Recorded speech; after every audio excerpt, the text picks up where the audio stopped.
साथियों, कोविड-19 यानी कोरोना जैसी महामारी के चलते हुए आप सभी का कर्तव्य है कि सरकार के द्वारा दिए गए निर्देशों का पालन करें, जैसे कि मुंह पर मास्क लगाएं और अपने हाथों को सैनिटाइज करें। साथ ही साथ सोशल डिस्टेंसिंग का पालन अवश्य करें, क्योंकि 2 गज की दूरी और मास्क है जरूरी। धन्यवाद।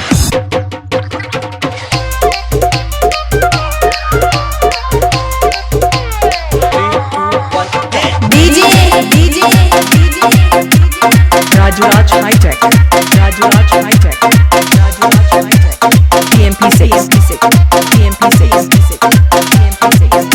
छोटी कोठिया चौक, छोटी कोठिया चौक, छोटी कोठिया चौक, मुजफ्फरपुर।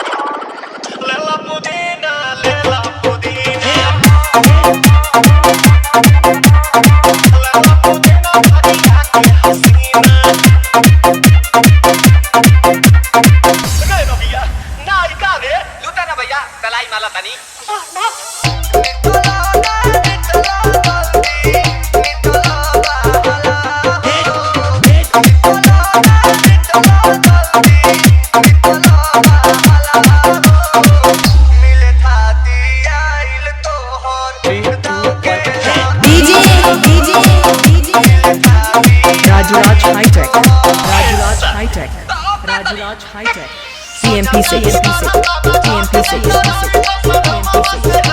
छोटी कोठिया चौक, छोटी कोठिया चौक, छोटी कोठिया चौक, मुजफ्फरपुर।